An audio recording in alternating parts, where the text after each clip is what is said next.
تو یہ قطرہ آب جو ہے آنسو، آنسو،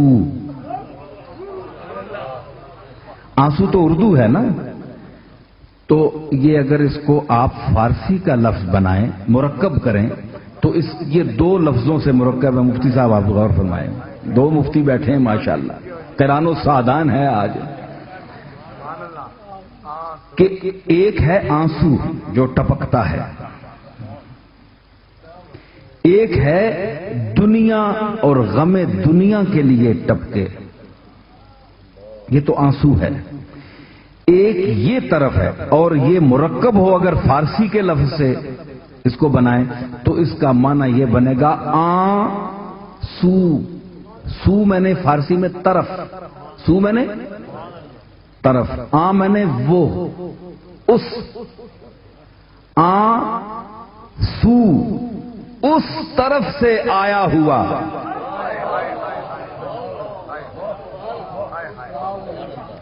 اس طرف سے،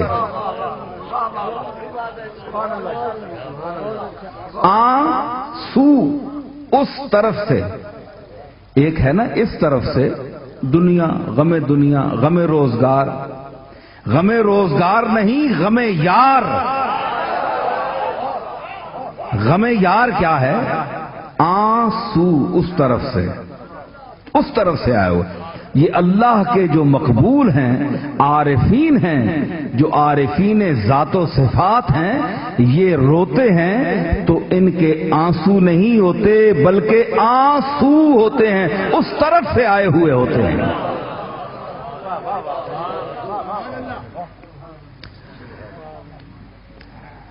اسی لیے خسرو نے کہا تھا،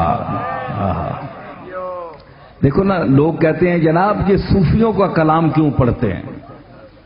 تو آپ کا کلام پڑھیں، آپ نے تو کچھ کہا ہی نہیں ہے، آپ نے تو اس قابل کوئی بات ہی نہیں کہی جو قابل ذکر ہو۔ تو ہم نے صوفیوں کا کلام پڑھنا ہے، جو عارفین ہیں، جو اللہ کی معرفت رکھتے ہیں، جو رسول سے عشق رکھتے ہیں، ہم نے ان کا کلام پڑھنا ہے نا۔ ہمیں خسرو نے تو نہیں کہا، صوفیاء نے تو نہیں کہا کہ ہمارا کلام پڑھیں، ہم خود پڑھتے ہیں، ہمارا جی چاہتا ہے، کیونکہ اس میں نئی بات ہے۔ حضرت امیر خسرو اسی آنسو پر کہتے ہیں،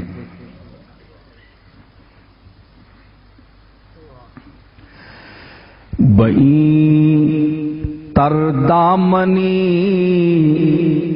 خو کرد خسرو بادو چشمے تر، بئی تر دامنی خو کرد خسرو بادو چشمے تر، بئی تر دامنی خسرو بادو چشمے تر، بآب چشمے پاکاں دامنش ہموارا تر بادا، بآب چشمے پاکاں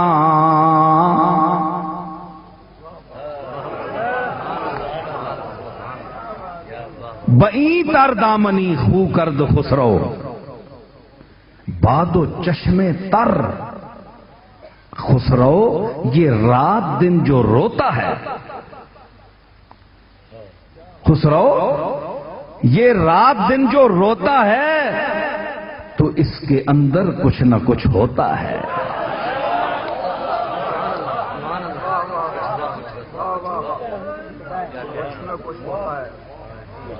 میری بات سمجھ آئی؟ یہ خسرو جو رات دن روتا ہے، اس کے دل میں کچھ نہ کچھ ہوتا ہے، کیونکہ انسان وہی کاٹتا ہے جو بوتا ہے۔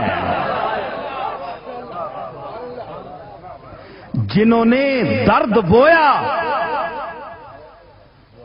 انہوں نے آنسوؤں کی فصل کاٹی۔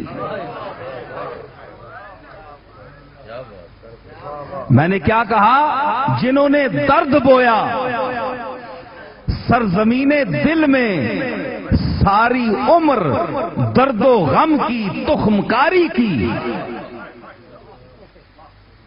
تو وہ آئے دن اشکوں کی فصل کاٹتے ہیں،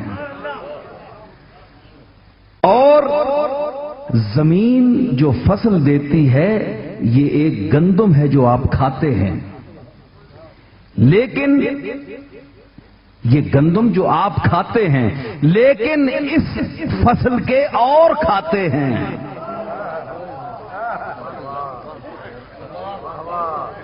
یہ گندم تو آپ کھاتے ہیں نا، یہ زمین اس دنیا کی زمین کی اگی ہوئی چیز ہے، لیکن یہ آپ کھاتے ہیں، لیکن یہ جو اشکوں کی فصل ہے اس کے دل کے کھاتے ہیں، دل کے کھاتے ہیں۔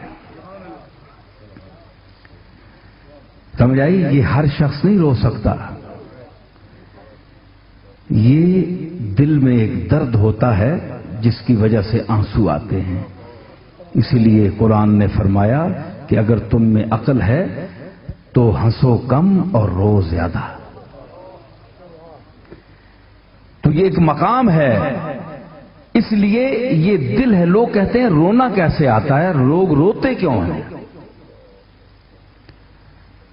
یہ پوچھنے کی باتیں نہیں ہوتی، یہ واردات قلبی ہوتی ہیں۔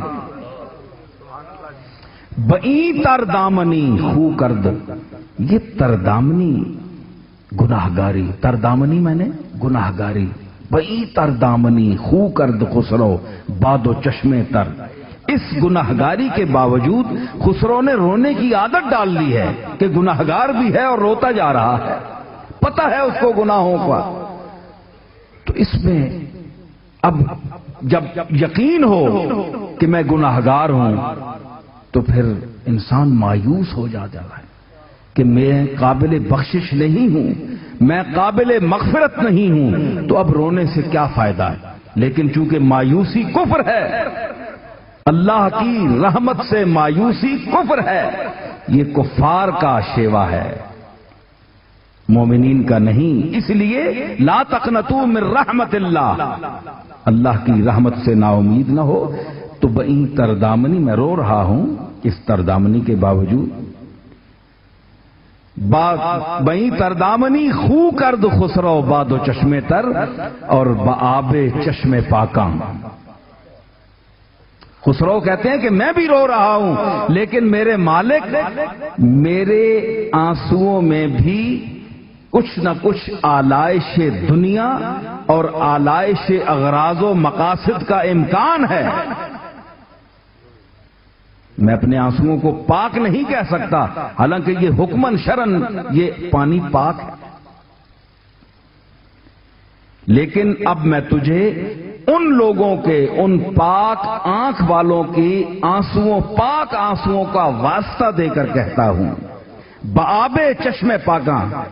یہ بات جو ہے یہ طفیلیہ معنی میں ہے، فارسی میں با کے 25 معنی آتے ہیں، یہ طفیل کے معنی میں ہے۔ بآب چشم پاکاں، پاک لوگوں کی آنکھوں کے پاک آنسوؤں کے طفیل، دامنش ہموارہ تر بادا۔